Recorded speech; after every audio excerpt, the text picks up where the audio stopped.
నమస్తే, welcome to view point. హర్ముజు తర్వాత మరో షాక్. హౌతీల సంచలన ప్రకటన. పశ్చిమాసియాలో యుద్ధ మేఘాలు మరింత కమ్ముకుంటున్నాయి. అమెరికా, ఇరాన్ మధ్య కొనసాగుతున్న ఘర్షణ 10వ రోజుకు చేరుకున్న వేళ యెమెన్కు చెందిన ఇరాన్ అనుకూల హౌతీ తిరుగుబాటుదారులు చేసిన సంచలన ప్రకటన ప్రపంచ దేశాలను ఆందోళనకు గురిచేస్తుంది.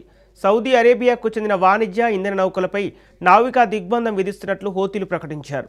ఈ పరిణామంతో ఇప్పటికే ఉద్రిక్తంగా ఉన్న గల్ఫ్ ప్రాంతంలో మరో కొత్త యుద్ధ ఫ్రంట్ తెరుచుకునే ప్రమాదం కనిపిస్తోంది. సౌదీ నేతృత్వంలోని కూటమి యెమెన్పై విధించిన ఆంక్షలు చర్యలకు ప్రతిస్పందనగానే ఈ నిర్ణయం తీసుకున్నట్లు హౌతీ సాయుధ విభాగం వెల్లడించింది. సౌదీకి వ్యతిరేకంగా మారిటైమ్ ఎంబార్గో అమల్లోకి వస్తుందని ప్రకటించింది. ఈ ప్రకటనతో ప్రపంచ ఇంధన సరఫరా మార్గాలపై మరోసారి తీవ్ర ఆందోళన మొదలైంది. ప్రపంచ చమురు రవాణాలో కీలకమైన బాబ్ ఎల్ మండేబ్ జలసంధిపై ప్రభావం పడితే పరిస్థితులు మరింత సంక్లిష్టంగా మారే అవకాశం ఉంది. ఇప్పటికే హర్ముజు జలసంధిలో ఉద్రిక్తతలు కొనసాగుతున్నాయి.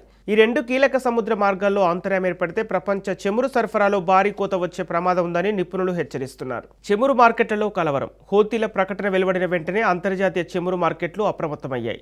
అయితే దౌత్య చర్చలపై ఆశలు ఉండటంతో ధరలు కొంతమేర తగ్గాయి. అయినప్పటికీ గల్ఫ్ ప్రాంతంలో పరిస్థితులు అదుపు తప్పితే ఇంధన ధరలు భారీగా పెరిగే అవకాశం ఉందని మార్కెట్ వర్గాలు భావిస్తున్నాయి.